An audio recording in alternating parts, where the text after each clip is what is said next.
the channel, or welcome to the channel if it's your first time with us. This is Leanne Presents. I'm your host for this video, Leanne, and with me is my co-host, Alan. Blah, blah, blah. As you've seen from the title card, we're here with our reactions to AEW's most recent pay-per-view event, Forbidden Door, which was held on the 25th of June, somewhere in Canada. And we managed to... Sorry. I couldn't resist. We couldn't watch it as soon as we'd have liked because of like work and stuff. Boo. But we've watched it and now we're reacting to it. We're going to post it. You're going to watch it. You're going to enjoy it. You're going to like the video. You're going to subscribe to the channel and hit the bell to be notified when we drop more stuff. Ding. So that's my predictions. Speaking of predictions, we did do a predictions for this video. We'll put a link somewhere on the screen. For this event, rather. For this event. We didn't predict our own video. We predicted our reactions. That's how good we are. So check that out if you want. If you haven't seen Forbidden Door but are planning to, don't worry about it. Check the event out before you watch this, because obviously it's going to contain spoilers because we're reacting to the event and the stuff that happens in it. I think that's all the housekeeping. Yep, let's go! Let's go! This might be a bit of a long one. Yeah, there's a lot of matches. 13 in total. So there was meant to be 14. Yes. We did put in our predictions, the updates from Rampage and Collision. Mm-hmm. One of the matches was Adam Cole versus Filthy Tom Lawler. Unfortunately, Adam Cole's fallen sick with something and wasn't medically cleared, so that match had to be scrapped. Yeah. Well, we very much hope that Adam Cole gets better soon. Yeah, hopefully. Hopefully it's just a flu bout or something. Yeah, I hope so. Okie dokie. So we'll start with the matches that were on 0 Hour, which is the pre-show, the one that was free to watch. It was live as well. It was live and free. On YouTube, Twitch, I think. There was Facebook, I think. It was on a load of places, a bunch of stuff, yeah. You can watch that for free still on. If you go to AEW's YouTube page, you can see it on there. It's pretty much a live advert for the pay-per-view to try and get people in. With 4 matches. 4 matches. And we started with an 8-man tag, which, when we did our predictions, was originally down as a 6-man tag.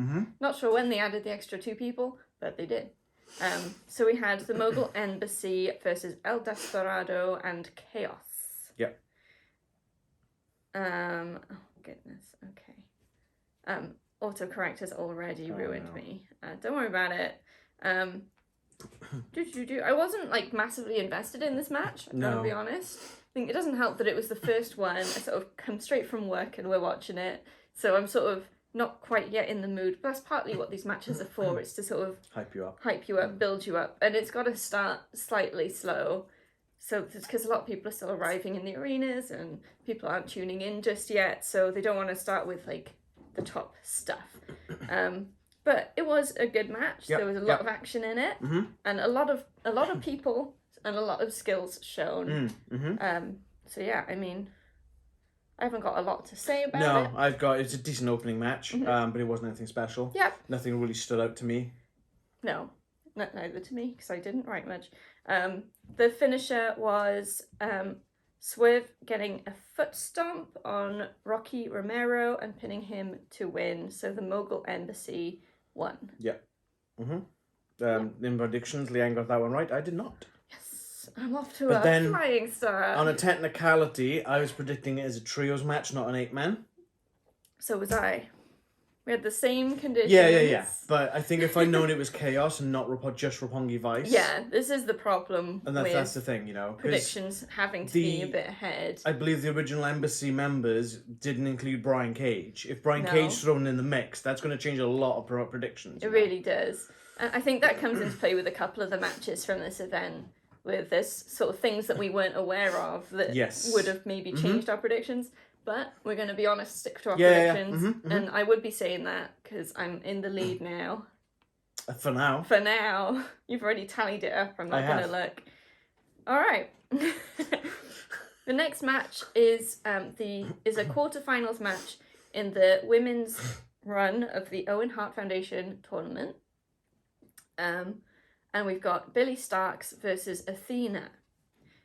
So we talked in the predictions about whether Billie Starkz is a good sort of fit in this this sort of thing. She hasn't really been on Dynamite or Rampage. She's a bit of an unknown, apart from people who would watch Dark and Elevation, stuff like that, I think. She's only 18 years old. Yeah, they were saying that she'd literally just graduated high school, and I'm like, I feel old, but there we go. But saying that, she showed a lot of potential. She did. She did. Definitely some greenness still there. Yeah. I don't know what she was doing with Are her you just arms reading half the my time. notes? Nope, I got my own stuff. Still needs some more experience before she can really hang with the likes of Athena, is what I've put down. Yeah, I don't know, sometimes her arms I don't think she knew what to do with them. But that's stuff that comes with the experience. And I guess in a match like this, on a pre-show, it's a good platform to give that bit of a boost and that experience without the stakes being too high. So maybe not a terrible choice. Yep. And it was great to see Athena as well, because we don't follow Ring of Honor at the moment. Well, yeah. Which comes into play later on. What? We're not doing another company. No, we're not. We can't. No. We have not got time. If we do another company, it's New Japan. Just saying. And if we do another company, we might have to drop one. I know which one we're dropping if that is the case. Anyway. The only other thing sort of I had in my notes was I felt that Billie Starkz kind of grimaces too much. She does a lot of face things. Like you said about WWE, and a bit of a tangent, like you said about WWE, it's a pantomime. Yeah, it's a pantomime. She's going down that route of overly dramatizing everything. When you over dramatize too much, it can look fake. It puts it the other way. Yeah. And she's constantly going all the time. No. Yeah. Oh, I took a clothesline. No, don't do that. Don't do that. So I think that comes into the greenness, but that kind of pulled me out of it a little bit. Yeah. Seeing her pretty much doing that almost to every big move, and it's like, don't. Yeah, show a bit of strength. If you're taking a big move, you're supposed to be out cold. You're not meant to be going. The arms like, I don't know what I'm doing. I mean, she's definitely got potential. Do you think she's like, look, Mom, I'm on pay-per-view? I feel like Billie Starkz could go one way or the other.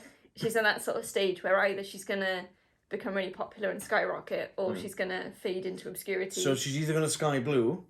Yeah. Gonna sky blue. Or she's going to deep ocean. Deep ocean. Sink? Like a Titanic? She'll stay head back to the Indies or... The island of irrelevancy. But let's hope that she learns from her experiences and from the others around her. Billie Starkz isn't signed to a contract yet. Okay. So she might... I don't know, maybe this was a bit of a test for her. Maybe. Because they did that with Sky Blue, they did it with Fuego. Fuego's contract's up in August, and or July, and he's not renewing. Oh. He's leaving AEW. Oh, okay. He's been out with an injury, which is why we haven't seen him. Yeah. So, but yeah, his contract's up next month. I think it's next month. At that point. Anyway, Athena won. Yeah. We got that one correct. As expected. As predicted. Yeah. Amazing. Next, we move on to... there wasn't a stipulation on this one. It's El Phantasmo versus Stu Grayson. And this is another one where something that we we were not aware, because we don't follow Ring of Honor, that Stu Grayson is no longer part of the Dark Order. It's not. He's turned on the Dark Order and is now part of a group called Righteous. I don't know if that's an established group in Ring of Honor or if it's a new one around. I honestly don't know. I don't know. There are a couple All of I know guys is, there was two guys with him. One of them looked familiar, and I had to look it up because he was so familiar. And it's Vinny Marseglia from the Kingdom, from years and years and years ago in Ring of Honor. He was part of a faction called the Kingdom with Matt Taven, and I can't remember the other one. Matt Taven, I believe, is still in the Kingdom with Stu Bennett and Maria Canales at the moment, or Maria Canales Bennett. But Vinny, or Vincent as he's calling himself now, is no longer part of that, but he's a fantastic talent. So I always like Vinny Marseglia. Yeah. It seems like Dark Order is kind of on its way out. I don't know if they're being more active in Ring of Honor at the moment, perhaps. I have no idea. They've lost, 3 members so far? Yeah. I think it's probably about that time. I think it sort of changed after Brody Lee, of course. I think they wanted to keep it going for Brody Lee, and I think that was really nice of them to do that. They were quite prominent for a little bit, which is cool. Especially on being the Elite. They've been, where I'm not up to date with being the Elite, but they've been a staple on that, and they've been fantastic. Yeah. But it's sort of, the way that it changed, it wasn't the same. It could never be the same. No. But I think it's time, it is sort of sensitively coming to an end, perhaps. Yeah. into the next phase, and then giving the guys from Dark Order a chance to do something else, which is cool. Yeah. So yeah, no problems there. It's just a bit of a surprise, I think. Yeah. Because we didn't know that Stu Grayson wasn't there anymore. So last year at this event, El Phantasmo was part of the Bullet Club. Yeah. He's no longer part of the Bullet Club. Bit of a theme happening of people no longer being in the groups they were in. I think they fought in the Sting tag match, I think. Carry on. Yeah. It's a really good match. It really sort of adds to the ramping up thing. I didn't get a lot written down, but like the finish, I don't even know what it was. I've written it's some sort of crazy version of a DDT, but including bouncing off ropes. And he it was like a tornado DDT almost. Yeah, there was bouncing and spinning and I don't know what was going on, but he hit that move and pinned Grayson for the win, so El Phantasmo won. Yes, and we got that one correct. Whee! On a roll. Great. And then the last match on 0 Hour was United Empire versus Los Ingobernables de Japon. It's think of it as Mexican, so say it like a Mexican. Los Ingobernables de Japon. Yeah. Well, it's one of those things, but I think Thank you for coming to our learn how to speak you know whatever language we're attempting right now. You know on TV when it's like someone's saying a word in a different language and then someone else is saying, no, it's this. And the other one's like, that's what I'm saying. That's what I just felt like. It's like when on the 0 Hour they were sort of building up some of the card and Renee went, Tetsuya Naito. No, it's Naito. Naito. It's like, no, Renee. It takes a bit of practice. I only tried to say it once before this video, so maybe I should have practiced a couple more times. Gonna do it again? No. I think we'll... Where's your cojones? I don't have any because I'm a lady. Anyway. Uh-oh. This match is really fast-paced. Yes. As expected with these people. Yeah. There was a wide range of styles displayed and a great way to end the pre-show, get everyone excited, and I'm sure lots of people bought the pay-per-view because of the stuff in this match. Yeah. Anything on this one? Great showing by both teams and everyone pretty much an equal showing. Yeah. They all had a chance to shine. For sure. I was surprised to see TJP as part of United Empire. Didn't expect that one. Good old TJ Perkins, former WWE superstar. Good old Theodore. Okay. I didn't catch the finishing move. I didn't either. But TJP was pinned by Shingo Takagi. Yeah, Shingo Takagi. I got it right. Names. I'm terrible with names in general. That's... I had to check because I thought I predicted that. So I predicted United Empire to win that one. Leanne predicted LIJ, so Leanne got that one right. Oh, pre-show winner.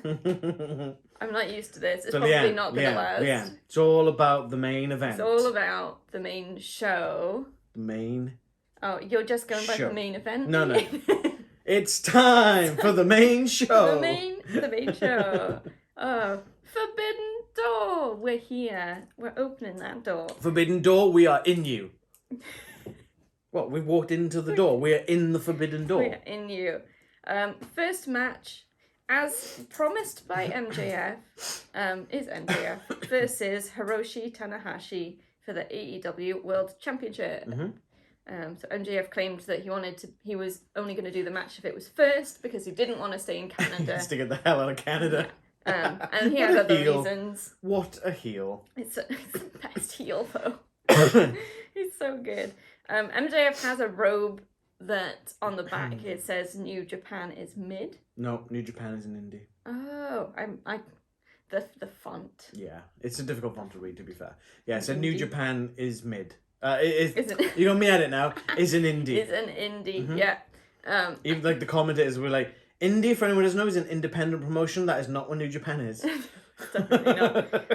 He also has an elbow pad on that says Ace is ass. Yeah, Ace is ass. It took us a while to read that one. Yeah. because again the font. Because we couldn't get a good shot of it. Yeah, but Hiroshi Ace. Tanahashi has in his music and some of the chants that he gets. It's Go Ace. Yeah, well, this is like his moniker, the Ace. The nickname.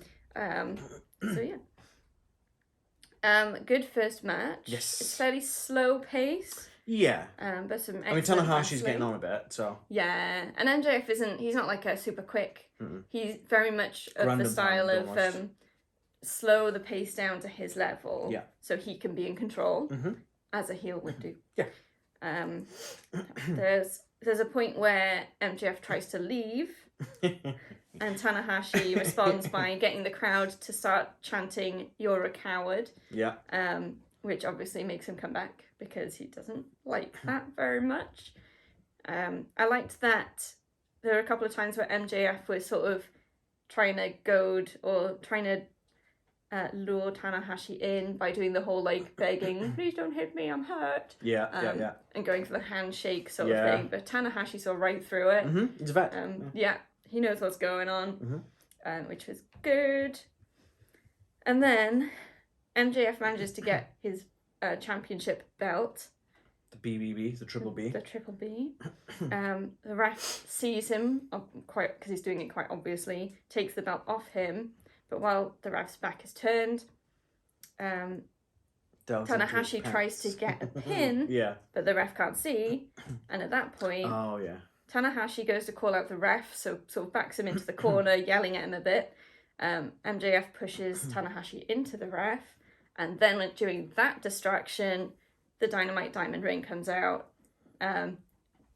meaning MJF can attack and get the pin. I'm surprised they didn't make a show of it with the cameras.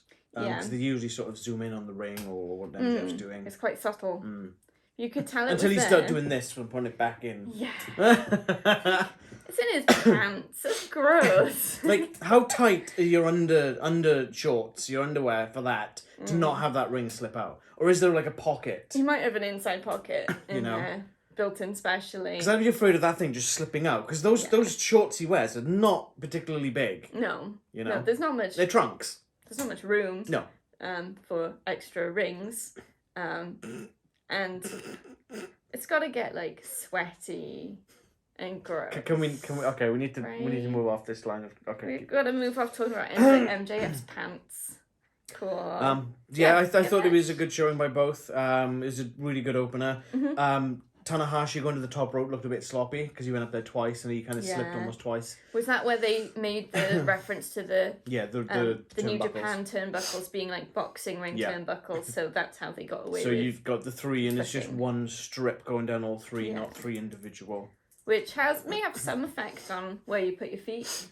It would, because you've got the taped across all three. It's not going to go back as far onto that bracket. Yeah, and there's probably not so much wobble. Wobble.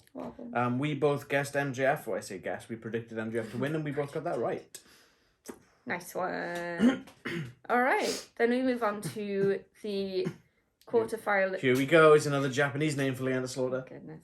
It's the quarterfinals from the men's side of the Owen Hart Foundation tournament. We've got Satoshi Kojima versus CM Punk. Boo. Boo. There were a lot of boos. There was a lot of booing. It was a mixed crowd. And one guy. You did have quite a lot of CM Punk chants through this match, but the boos tended to come in after and drown it out. There was one guy with a lot of CM Punk support signs and the elite bashing signs a bit. Yeah. Which I get, like, support your wrestler, but maybe, I don't know. There's a difference between putting down wrestlers because they're heels and it's part of it, and putting them down because they're not the guy you like. Agendas. But that's all we'll say about that kind of thing anyway. Yeah. Just one last thing on that sense. Just remember who started the company, because if it weren't for the elite, then you wouldn't be watching CM Punk. It's in the company name. Just saying.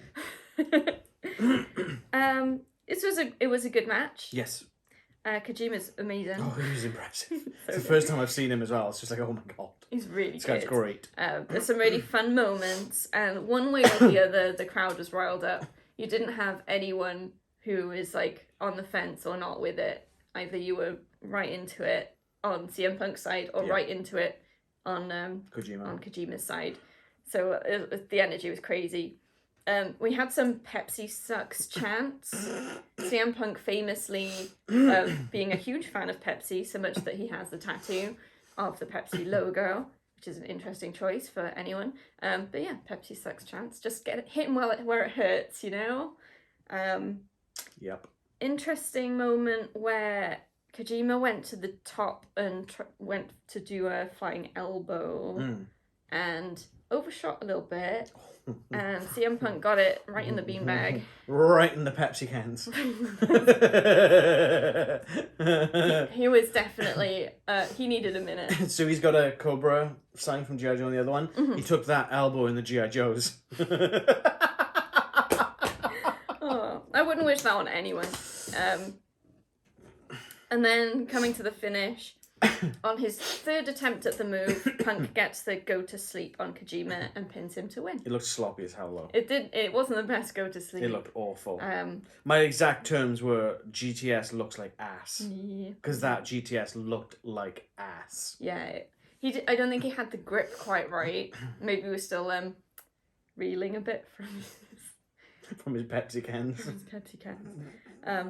But yeah, I mean, it's good stuff. Yeah, it was decent actually, to be fair. I was hoping Kojima would pull it out. And they'd pull a swerve on it, but yeah. As such, we predicted the CM Punk to win that one, and we got that correct. Yay!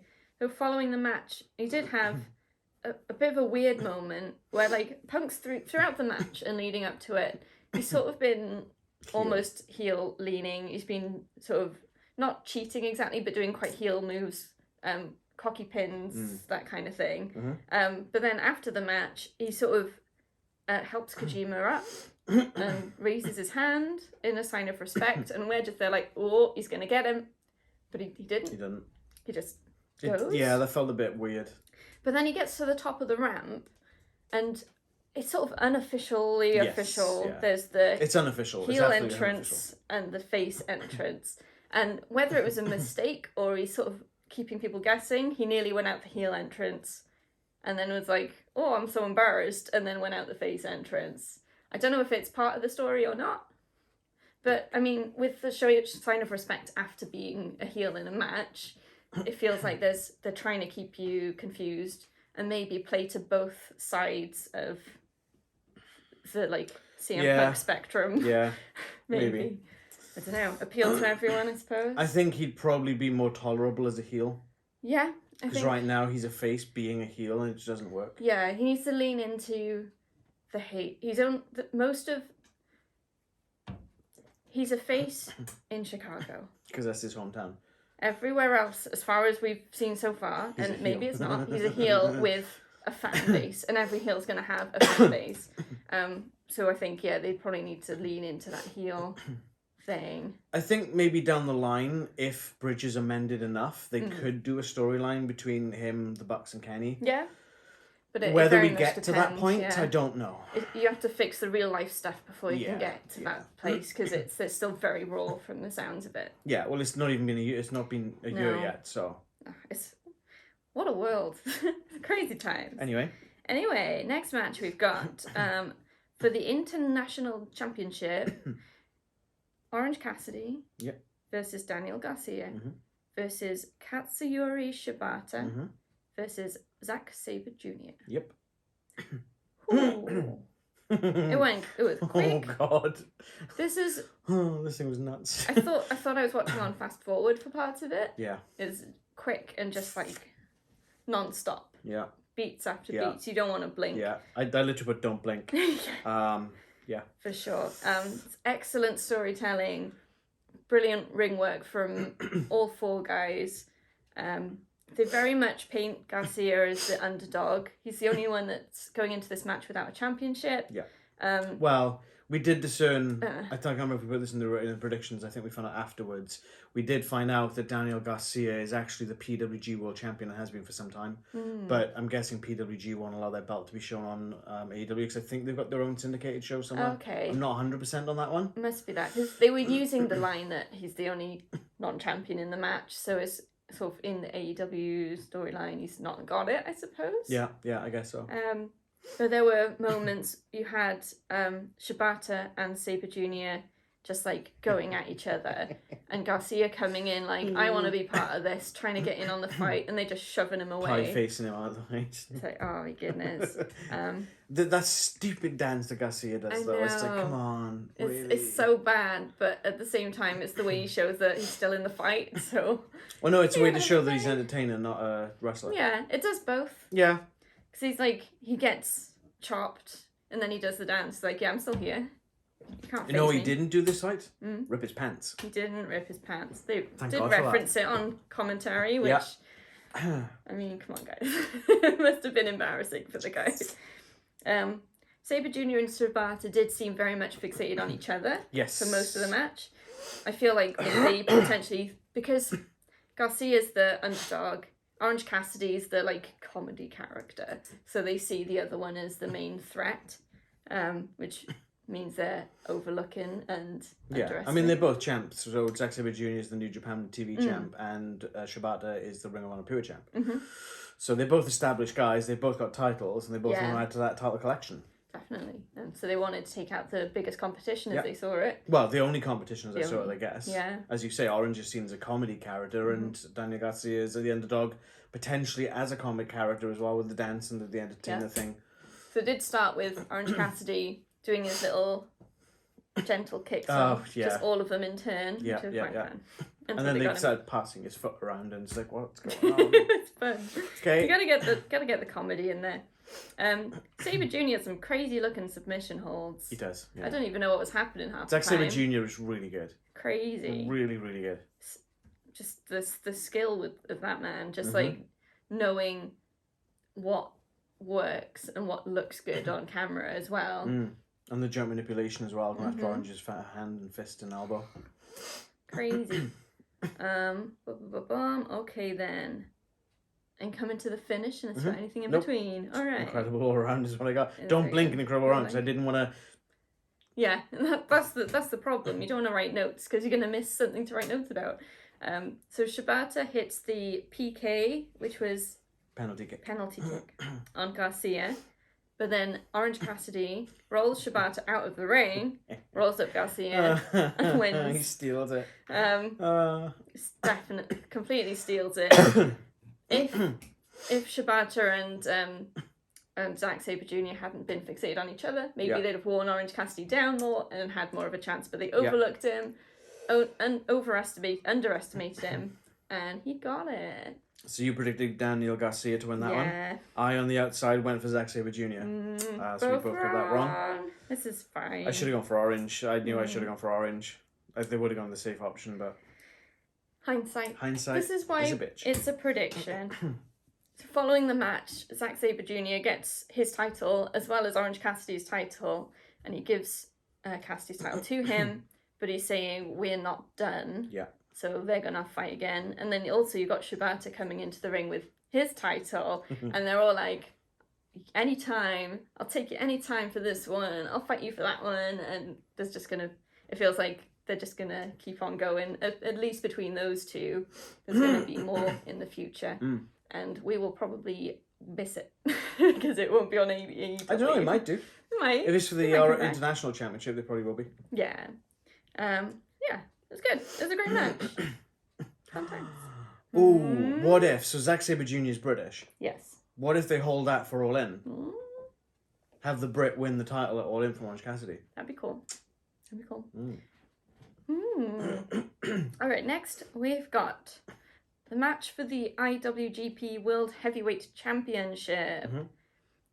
We've got Jungle Boy Jack Perry, who comes out with Hook, and he's against the current champion Sanada, who apparently came out with Doki. Sorry, I did what everyone else did, and I was annoyed at them for Doki. I didn't see Doki coming down the ramp with him, but he was at ringside. So I didn't either. That's good. I said as soon as I was like, "Oh, Doki's there as well." Oh, all right, cool. Hi, Doki. Cool beans. So yeah, this one. The amount of counters in this match, just like a move countered with another move, countered with another move, just like long strings of just countering. It's chain wrestling, yeah. amazing. Just something really special to watch when just any time that happens. I think this definitely felt like a establishing match for Jack Perry. Yes. Because Sanada had obviously made the comments about, who is this guy? I don't even know who he is. And He then put on a Jack great Perry show. was like, well, I've never seen any Sanada matches either, so, you know. Love that. It's so good. And the commentators were saying, like, Sanada can't really complain. He issued an open challenge, so he can't complain. He accepts it because he put the challenge out there for anyone. Yeah. It was quite a full-on match. Another fairly quite quick one. Yeah. Some hard-hitting stuff. The ending though came out of nowhere. So yeah, before we get to the ending, the one thing that frustrated me with this match was whenever Sanada went for the pins, there were sloppy pins. They wasn't going for the legs. He wasn't. It was. It's just, like I understand sort of not taking an opponent seriously because you don't know anything about the opponent. But when you get partway through the match and they're showing after what like 6 or 7 attempts and you're still not hooking the legs, like WTF? Yeah. No, that's a good point. You know, that frustrated me a bit. I felt it was a sign of disrespect. Yeah. Whether or not it was mind games, like I don't need to hook your legs, maybe it was that, but for me it just didn't feel right. No. Not for the IWGP World Heavyweight Champion, you know. No, I completely agree. So at the end, Sanada hits a moonsault and pins Jack Perry to win. Yeah, which felt really off. It was really fast paced, and then it sort of stopped. One move and done. It wasn't like the moonsault was at the end of a long string of stuff. There was a gap and then one move, which just felt a bit off. But then the referee as well, he went 1, 2, 3. Let me check the shoulders down. I didn't even notice. Did you not notice that? I did notice that. And the shame is, it's Red Shoes. The legendary referee from New Japan Pro Wrestling. He counted the 3. Yeah. And then after the 3, he was like going under Jack Perry's trying to make sure his shoulder was down. And it's like, you've already counted to the 3. Do you think that means something? I don't know. Maybe it wasn't meant to end at that point. No. Maybe Jack couldn't kick out. Maybe he got winded. I don't know. Maybe. I really don't know. Or there was a last minute change communicated to someone. That's what I was. But then wondering. It's usually the ref that gets the communications, and he would tell the guys. Yeah, there wasn't anyone else nearby that might have been able to. No, it just felt really odd to me. Strange. That did. Yeah, that felt really off. So then, I'll do the predictions. Then I'll go to after the match. We both predicted Sanada to win that and retain his title, and we got that correct. Nice. So Hook is helping Jungle Boy but Jack Perry up the ramp. The commentators are like carrying on. So before that, Sanada was in the ring and he did sort of hold his... Jack Perry's still laying there and he did kind of hold his fist out and they kind of fist bumped. It was very briefly caught on camera, but it definitely happened. Oh, I missed that. Which was quite nice. I think I was still right. I think Jack Perry was just like, boom, and then his hand went down. Okay, that's nice. Whether it was meant for the cameras or not, who knows? But it was a sign of like, yeah, okay, fair enough. That's what it felt like to me. So Hook and Jungle Boy walk up the ramp. We're sort of going back to the commentators who are introducing the... Taz is still at the desk at this point. Yeah, they're introducing the other announced teams. They've got the Japanese announced team. I think there's a Spanish announced team somewhere. They mention it at some point. But there probably is, but it wasn't at ringside. But the camera keeps cutting back to Hook and Jungle Boy. And like... Something's going on. And then... Jungle Boy, I think it's a lariat. Yeah, he just turns on and levels Hook. Hook sort of checks he's okay. Yeah, he's kind of holding his arm up. And then lariat on Hook and just hits the deck. The belt goes flying, the FTW championship goes flying. Jungle Boy picks up that championship and just throws it back towards Hook and then heads out the heel way. Yeah, and heel turn. Everyone is in shock. Heel turn. The crowd's actually chanting, "You effed up." Yeah. Because this is Hook. Hook's something special. And Taz is there like, what a piece of... Because Hook is Taz's son. Real life son. And they do acknowledge it in canon as well. In canon, one thing, when they start booing Jack Perry, he kind of walks a little bit further on the ramp, he goes on his knees and he's like... Yeah. Soaking it in, which I thought was really cool. But that's a Christian move. I'm telling you, that is something a Christian would do. So he might join back on. Maybe. I'm worried. You might have seen the success that Luchasaurus has had now. Jack Perry's like, oh, I'm going to win gold this year, and Luchasaurus beat him to it. Yeah, maybe that's it. Maybe he's like, Well, Christian had a point then. Back you go. So I get the feeling Jack Perry's going to win the FTW Championship. Yeah. And that's going to be his whole moniker, FTW. If you don't know what FTW is, Google it. If you're a young one, don't Google it when your parents are around. Such a good influence. But yeah, so it'll be interesting. It'll be a bit of a storyline between Jack Perry and Hook, which could be good. This could be the first beating of Hook. Don't want it to happen. Everyone's got to lose first sometime. I know. Anyway. All right, we move on to the Elite, Eddie Kingston and Tomohiro Ishii versus Blackpool Combat Club, which is lots of people. Well, no, it's Blackpool Combat Club and Shota Umino and Konosuke Takeshita. Konosuke. Those two aren't in Blackpool Combat Club. Okay, well, I handed you the phone with the stuff because I couldn't catch all the names. So yeah, big match. Yeah, 10-man tag. Non-stop. Oh, it's constant. Amazing. Yeah, You the got kinetic energy in this could power an entire city. hard hitting, high flying, tag team goodness. That's what I've labelled it as. Trademark. You know. Yeah, I mean, it was crazy. There's so many chops in this match. Ugh. You could open a butcher shop. You like that one? But you also got a lot of an awful lot of super kicks. A few. Yeah. Checking where Rags is going. Mm-hmm. Some buckshot lariats and just like I don't know, crazy things. More counters, lots of counters. Of nutsoid stuff. Ishii and Takeshita. Yeah. I've written they make trading blows look like a dance. Oh it's God. almost choreographed, but not like fake kind of thing. There's just a lot of back and forth. And then at points there's synchronized stuff, and then at the end of this bout they just both fall to the floor at the same time. It's just I don't know, artwork. Yeah. It's great. You had a long slap match between Eddie Kingston and Jon Moxley. Yeah. And goes on for ages, just chopping and slapping and elbows or Forearms, uppercuts, something. Yeah. Because it's going on so long, you just end up with a brawl with everyone else on the outside, and they're still going. Well, they're kind of going around them first, then they spill to the outside, and you get some high flying stuff, and it's crazy. That's nuts. Oh my God. So you've got, I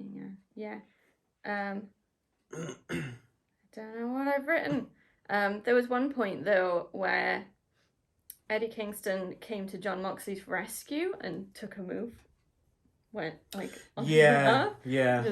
He's very conflicted about which side he's on in this match because he's close with Moxley, but they've had a falling out. But there's like all sorts of drama it's more going that on. He's close with Mox, but he hates Claudio.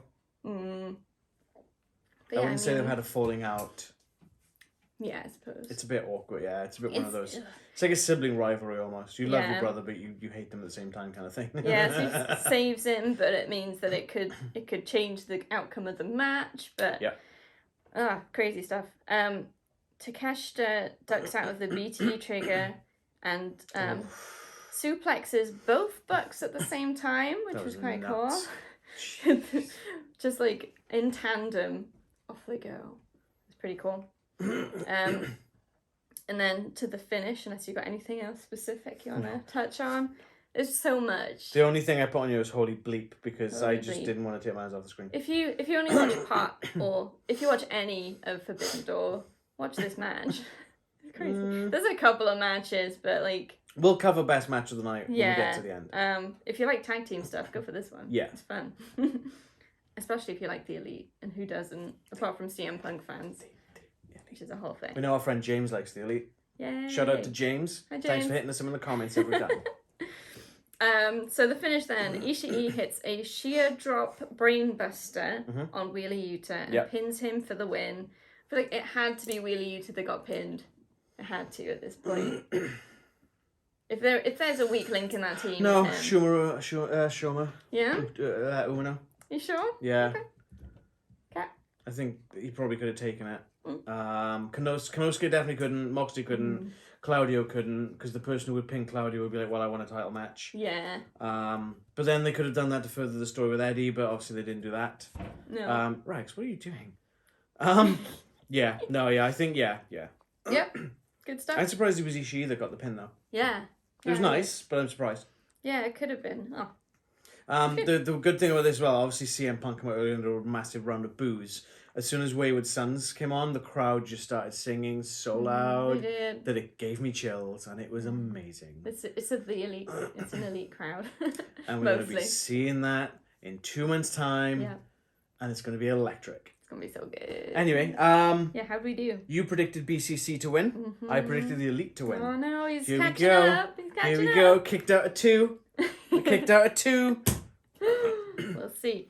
All right, next for the AEW Women's World Championship, Willow Nightingale versus Toni Storm, and Toni Storm comes to the ring with Saraya and Ruby Soho. Yes, Saraya has not been seen much the last couple of months. Well, maybe a month or two. No, she came back sort of. I think she was on Collision. Was it Collision? It might have been Rampage. It was one of the two last week. Yeah. No, it was Collision because Willow Nightingale fought Daniel Rose for the Owen Hart Cup. Yeah, that's right. Yeah, and she turned up there. It's alright. Not a bad match. I quite enjoyed this, actually, yeah. Yeah, I was expecting to not enjoy it as much as I did. So, for, like, the downfall of a lot of the things recently, and the worst matches we've had have generally been the matches for the women's title, I actually quite enjoyed this match. Amazing. Good stuff. And I firmly put that mainly on Willow. Yeah, she's so good. She's excellent. I think getting that title, whether, like, I guess, by means that wasn't expected, has done wonders for her. Yeah. I think, boost. I think the first title matches that Toni Storm had was against Sky Blue. As good as Sky Blue is, there's no way she's winning that title. Willow went into this feeling like a credible threat. Like, you could almost think, oh, she's going to win this at any moment, almost. Yeah. And I felt that's what kept me engaged with it, is that it was an actual proper contender for it. Yeah, definitely. You know? The point where I started enjoying the match more was when Saraya and Ruby got ejected from ringside. So, for some reason, it just seemed to get more crazy after they left. Toni Storm just, like, went wild. Yeah. And Willow just got more determined, and it was great. But they were ejected because Saraya rolled the spray can into the ring, ref sees it, and then ejects them, essentially. Yeah. For some reason, the spray can was still in the ring. Yeah, ref put it on the other side of the ring, on the apron, and just didn't get rid of it. It's like... handed off to someone or something? I don't know. That's the ring crew. Come on. Yeah, the match started slow, but it got better, and in my opinion, after those two had left, it sort of just ramped up. Yeah. And did become more enjoyable for me. But yeah, great match.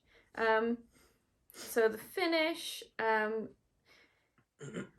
so we've got Toni in the corner, and Willow's about to, like, do a move. I can't remember what, but Toni pulls the ref in to get in the way. Yeah.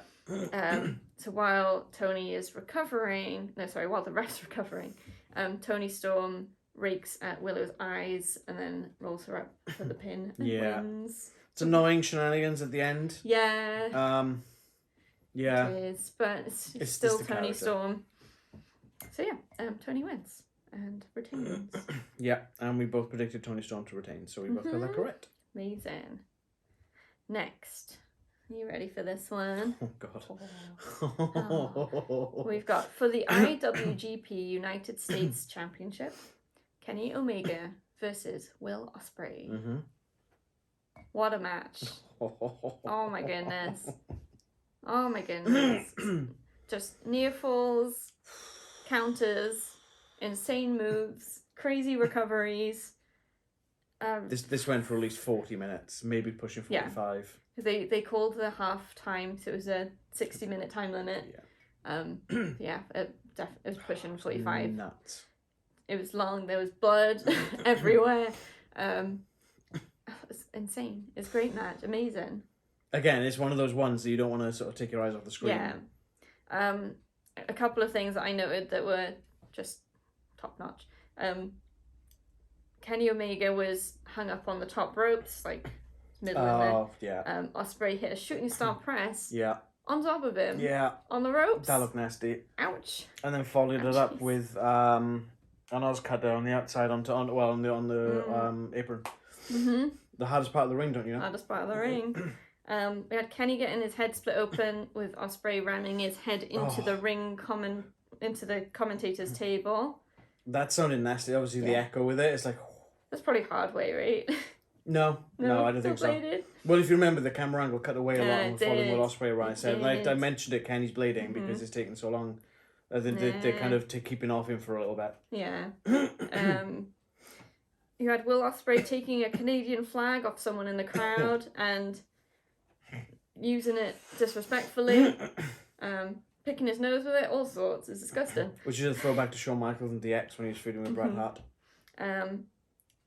But Kenny then gets it and sort of uses it around Ospreay's, I want to say neck, chest. It was on the back of his neck. Around the back of his neck, so mostly safe. And uses it to like fling Ospreay around the ring. The ref only sort of gets involved when he's got Ospreay like over the ropes, dangling a bit. Let's just say he took inspiration from Hangman Adam Page. But the ref's like, no flags! No flags! It's like, what, just flags? Cool, someone get a chair. Yeah, the ref's been a bit lenient, but it's all good. It's Kenny Omega. And then Kenny gives the flag to some kids in the front row, which is cute. Mm-hmm. The kids look so excited. Bless them. Little monsters, I'm sure. Then we've got Kenny splitting Ospreay's head open on the steps. I noticed this was bleeding. I noticed this one was definitely... But he got a lot of blood. He did, yeah. It was proper Crimson Mask, this one. Kenny's was sort of just like ended up being a Crimson slodge. Bandana. But yeah, with Ospreay's was the whole top half of his head. Plus most of Kenny's body was covered in Ospreay's blood. So that's fun. Oh, you missed the part with Ospreay when Kenny got bust open and he was on his bicep. Oh yeah, and he licked it. And then you had the "You Sick F" chant. Yeah, that started a nice chant off. Lovely. Alright. Hang on. Where are we? Okay. So Don Callis got ejected. Yes. Mm-hmm. Don Callis got ejected for getting involved. And then he came back, which was annoying. Yeah, Kenny I think had Ospreay in, I think it was like Texas Cloverleaf or something like that, line timer maybe. Yeah, they were both on their last legs, and then out comes Callis. Great. The ref doesn't send him back because he's busy checking on Ospreay and Omega, I suppose. And he kind of starts pulling on Ospreay to the ropes, doesn't he? Yeah, pulls Ospreay to the ropes, protects him from a V-trigger. And then while the ref is trying to get Callis to let go of Ospreay, Callis slips the screwdriver to Ospreay. Kenny gets Ospreay up in the one-winged angel, and Ospreay stabs him in the head with the screwdriver. Yeah. As you do. Let's use the word hits him in the head instead, because that's... Yeah, he doesn't, like, stab him. Yeah. It's not like he's trying to... Murder him. It's, like, I guess, hitting the already open wound, try and make it it's more towards the top of the head, I think, but yeah. Hey, what's this about? But yeah. Yes. But after hitting in the head with the screwdriver, Ospreay decides to take his chance and put Kenny's own move on him and do one-winged angel. And Kenny Omega kicks out and won because he's crazy. Boom! Best bout machine, baby. Such a moment. Best bout machine. Again, Will Ospreay's eyes are like... Where is the second win coming? Like you could serve tea on those eyes at that point, right? Because they went so wide. Oh, I know. It was insane. So there's a lot of back and forth then. Kenny tries to get one-winged angel a couple of times. Yeah. Doesn't quite make it. And then Ospreay finally manages to hit Stormbreaker and pins Kenny to win. He hit Stormbreaker a few times. Yeah, I think he attempted it. I don't think he actually... He did hit him like 2 or 3. I think the last one was the third time, I think. Oh, I didn't think he'd managed to get one because he hit Hidden Blade on him twice at least as well. Ow. No biting. But yeah, carry on. Yeah, so Kenny loses. Kenny loses. Will Ospreay's the new IWGP US Championship champion holder. He's the championship. You predicted Kenny Omega. I predicted Will Ospreay. Rex. Because I had a feeling this was going to be a changing of the championship. Being naughty, biting. Off you go. He's not going. Go. There you go. He's a naughty cat. Yeah, it's sad to see Kenny lose, but the victory from Ospreay was well earned. Even though he did use a screwdriver and cheat a bit, the actual victory was through proper wrestling. My only note for this was match of the year. Could be. It was awesome. It was really good. So good. Excellent match. All right, guess what? What? It's time for the unsigns of the pay-per-view. The unsigns of the pay-per-view. Welcome to your favorite segment of our show. And by favorite, I mean only segment. So we've been saying recently how signs in pay-per-views are getting worse or further few and far between. But I actually managed to get 3 signs that caught my attention enough to write them down. 3 whole signs. Tell me none of them were from the CM Punk mark. No, I didn't write any of the CM Punk mark signs down because Mark. he made me angry. Absolute Mark. Get your priorities straight. I don't mind that I paid to see CM Punk sign, but when it comes to signs like lazy booking on a show like this where everything was just amazing. Yeah, he held it up during the Elite match. That was not a lazy booking match. Come on. It's clear that you're just salty. Anyway, so in 3rd place for the coveted award of sign of the pay-per-view, Don Callis for Prime Minister. He's definitely got the makings of a politician. Yeah, because they're all rat bleeps. And the state of prime ministers lately, it's probably talking about Canadian prime ministers, which I know nothing about, but if the UK is anything to go by, surely anything's better. Could put a brick in that Big 10 Downing Street and probably do a better job. Much better, It would do a better job. It really Look would. at that lettuce, the head of lettuce. Let's not get into politics too much. 2nd place, MJF, Canada's true hero. Everyone loves MJF, especially Canada. He's better than Canada, and you know it. And in 1st place... We love Canada. We love Canada. I'd love to go. One day. 1st place... The Goat Show. As in... I don't know if it comes across saying it. So, as in goat, greatest of all time, mixed with Ocho, as in Chris Jericho, being the 8-time champ. The Goat Show. Ocho, the Goat Show. Just in case it doesn't come across the way I'm saying it, the Goat Show, which I think definitely deserves the esteemed award. Congratulations, random person who thought of that sign and made the effort to make it and spent lots of money to be near the front of the pay-per-view show. You've earned this. Congrats! And that was Leanne's signs of the pay-per-view. Leanne's signs of the pay-per-view. There we go. Anyone who was tuned in just for that, bye! Or you could stay for the rest of the video. Yeah, you might as well. You've made it this far. Yeah, you've made it this far. Stick with us. All right, next match. Mm-hmm. And the reason why this the signs segment was at that point, we've got Sting, Darby Allin, and Tetsuya Naito versus Chris Jericho, Sammy Guevara, and Minoru Suzuki. So good old Jericho. Getting better at these Japanese names. These ones are easier than some of the other ones. It's fine. And I've heard them more often. It's fine. I should have got you to read out all of Los Ingobernables' names. No, thank you. Apologies.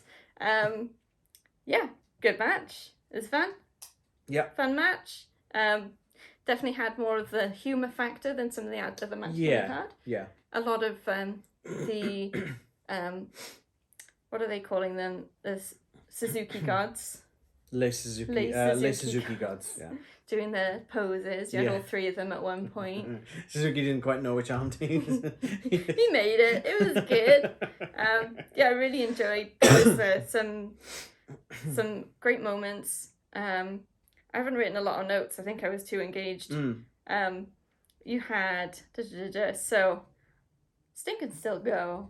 Whatever people say, I know he's like has to be a bit careful sometimes, but there was a point after the bump, which we'll cover in a sec, where she didn't look great. He looked like he'd slowed down a lot after that. Yeah, he's got to be careful, but he can as soon as he's like looking after himself. Yeah, he can still go. Maybe he has to think about when he might need to stop, but it's not yet. It's not yet. Well, supposedly there's been a rumor that he's going to retire at All In. Ooh. That's a rumor.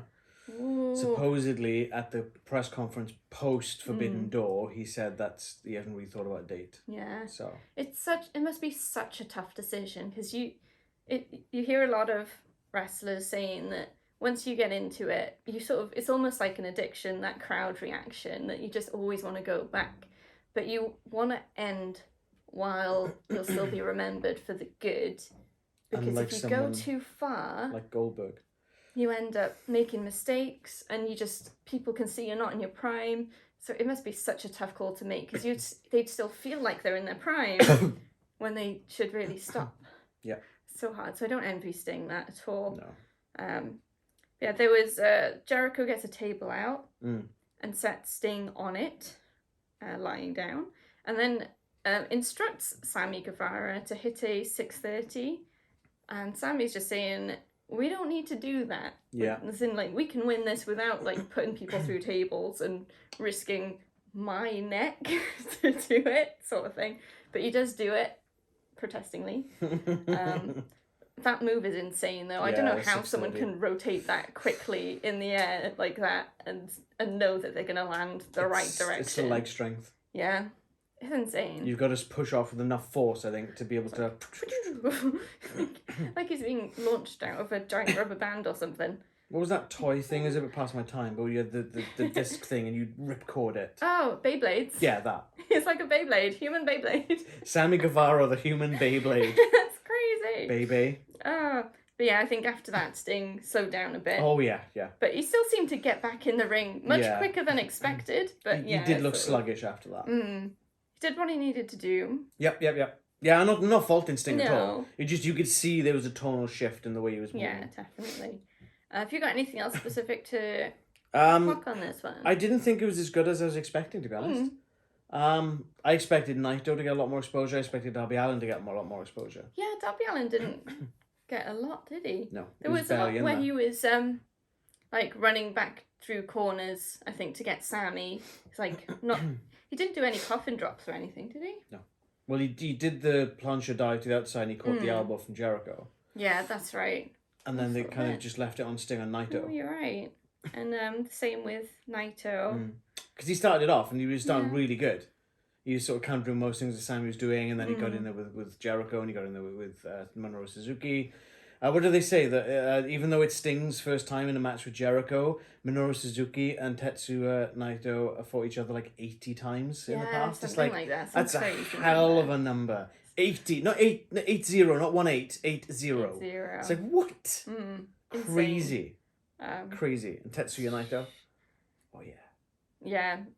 I mean, yeah, I get I do see what you're saying. They didn't have a lot of the matches on this card so far. You've had a lot of a good balance of everyone in the match has had a good innings, and perhaps this one wasn't quite so balanced for whatever reason. Yeah, I don't know why, but I felt this was the wrong place to put it. Yeah, quite possibly. After a match like the Kenny Omega one, anything was going to be a bit of a downer. Yeah. Like, not to knock Bryan and Okada, and we'll talk about that in a few minutes. Kenny and Will Ospreay should have been the main event. Yeah. Hands down, should have been the main event. Yeah. But yeah, anyway. So for the finish, Sting and Naito team up to put Suzuki down. They do stuff. They hit him a few times. It's not like a finishing move kind of scenario. No. But yeah, Naito gets the pin, and that team wins. Yeah, I'm glad Naito picked it up. Yeah. That was cool. Yeah, that's good. I'm glad they didn't just put it on Darby again, because it's like, come on. Yeah. But I would have liked to have seen a bit more Darby. Because he had some really cool makeup and stuff. And He I did. barely saw him. I think he was twice in the match legally. And that was it. I think so. And you had everyone going for Stinger Splash. Yeah. As well. Did. In terms of that, we both had Team Sting winning, even pre Naito joining. So there was no change to our prediction, so we had Sting winning that one.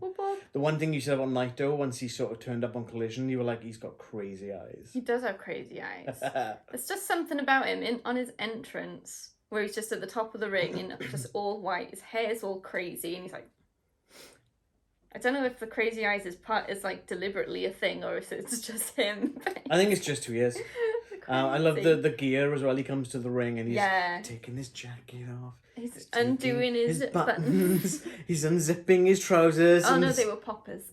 Oh, it looked like a zip. It looked like poppers. a zip to me. Okay. But it's like that's part of it though. It's the mind games, isn't it? Just like, and he's the leader of bell's LIJ. already rung and he's still getting undressed. And he's the leader of Los Ingobernables de Japon as well. There was a weird moment where there was a tag between Jericho and Sammy. Sammy. Oh, yeah. So Jericho was the legal man. Sammy came in to do some stuff. And then instead of Sammy going on the outside to get tagged in, Jericho went on the outside to tag Sammy in while Sammy was on the inside. That was really weird, and the ref allowed it. It's like... I was confused because I wasn't sure if I'd missed Sammy getting tagged in and he was tagging Jericho back in. No, you didn't, because then Sammy started making pins. Yeah, so it was, I don't know, confusing. But there we go. It's all good. Guess what? What? It's time for the main event. I love that so much. It's so good. So the main event, we've got... So there isn't a championship on the line, but it's for the title of World's Best Wrestler. It's Bryan Danielson versus Kazuchika Okada. No, Okada. Okada. My bad. Okada was the food company. I'm sorry. Okada. I was doing so good. Just refer to him as Rainmaker from your eyes. Rainmaker. Any more embarrassments? Okada, for God's sake. Danielson comes out to the final countdown, which is a surprise. I've not been watching long enough to have seen him come out with that before, so it's good. And you were saying that they were trying to get that for his entrance music for a while, but it's too expensive. Someone asked about this at the post-media scrum, and I'll only cover a little bit. Tony Khan was saying about the music, and Bryan Danielson was saying about the music, and it was Tony Khan's idea to get it for their show, because Bryan Danielson didn't even think about it, and he was like, "Oh, just," and Tony Khan was like, "I'll get it." But then on the other hand, they said they did try and get it when they originally came into AEW, but the cost of the licensing for that music costs more than most contracts for wrestlers. It's like, are you kidding me? So it's one-off? Okay. Because apparently there's been some sort of rift between Europe and the guy who did the songs or wrote the songs or something, and so he owns some of the catalogue, but Europe bought the rest of it. So I think that went with Europe and not this. I can't remember the guy's name, but that's why it's more expensive. But thankfully, it is. It's once you've used it, you don't have to change it. It's it's like the old ECW stuff. They had to dub over because it wasn't properly licensed and whatnot. It's not like, well, you've used it twice or once or whatever, and now you can't play it ever again. They can use it because it's been used in a live environment. Cool. And then they can use, So the recordings, it gets to stay in the There is a name for it, but I can't remember what the name is for it. It's like perpetually or something like that. Okay, yeah. So they've bought it for propriety. That product. Yes. That makes sense. Cool, that's good. Because the whole thing where they have to dub the music over is a bit of a pain. Yeah, it's a bit naff. Yeah. The crowd is so ready for this match. I think that's part of me, when you're saying that this shouldn't have been the main event, I get it. The Kenny Omega match, in my mind, was definitely a better match than this one. But for the crowd reaction, I think I can see why they made the decision for this to be. I still feel that the crowd was more into the Kenny and Ospreay match. Maybe. I think things like the brand new chant, the longest chant I've ever heard in a wrestling show, that somehow managed to become a real chant, was you're gonna get your effing head kicked in. Yeah. It's so long. It's like, what? And you had thousands of people. It took us a few go runs to be like, what? It's crazy. The crowd was so into it. And I guess having Final Countdown definitely helps. Yeah, yeah. Everyone knows that song. Yep. And you can't really sing to Bryan Danielson's normal entrance music. No. You can try. Yeah, it was a great match. A lot of technical wrestling, a lot of variety, and another match full of counters. So it was great. Yeah. I'm not denying it wasn't a good match. Yeah. So I think just for me, after the whole 45 minutes nearly of Will Ospreay and Kenny Omega, it was done. like, you could have a nap now. Yeah. Play top that because you ain't gonna. You know that's my opinion. Yeah, no, that's fair enough. And that's not to knock either Okada or Bryan. No, but, it's the pacing of the show, isn't it? Yeah. You want to finish on the high note. Yeah. And the high note has already happened. Yeah. So there's a point where Danielson and Okada are on the ramp, and Okada hits a pile driver on Danielson. Tombstone pile driver. That looked nasty. Yeah, it did look nasty on both of them. That is not going to be good on the knees. No. But then Danielson's seems out of it, and every now and then you can see his leg twitch. Convulsing, I think, on the reviews, wasn't so they're saying he's convulsing, and then Okada gets him back in the ring after the ref sort of okay. I think the doctor runs over at that point as well. Yeah, it was that when he's in the ring. They bring the doctor in when they're in the ring because Danielson started full body twitching, convulsing, and we're like, nah, he's fine, he's okay, he's fine. And then Okada's like, you know what? He's fine. Get out of here. Picks him up. And Danielson... Okada the Doctor. Is perfectly fine to duck a Rainmaker. Hits a Berserker knee, if I remember rightly. On that yeah, because, he's playing Possum. Not the only time he plays Possum in this match. He does it a couple of times, but I think Okada can see through it. But Danielson's still quick enough that he can still use it to his advantage. Yeah, he's got the size because he's smaller. Yeah, so he can duck the arm that's going towards him. But yeah, there's some great matches. A lot of sort of submission things, which comes to the finish. I haven't said much about the main event, which feels weird, but like you said, energy was It was technical. This thing is a technical match. You're not going to go, well, he hit a suplex, he hit an armbar, he did this, he did that. There wasn't any. It wasn't a spot fest. No. The only spot fest they did is when he cross-bodied him outside in the crowd. Yeah. Over the guardrail. It's like, whoa, okay. Just jumped right over. For a man of Okada's size, it's like, sorry, what? Straight, just crazy. For half the match, Danielson sort of can't seem to use his right arm. Yes. I think it's right. Well, it's less than half a match. Yeah. It's about a third of the match, and I'll explain. Okay. But he's sort of trying to get the... Oh, I've forgotten the name of it. Label lock. The label lock, yes. Which he needs to be able to S-grip his hands.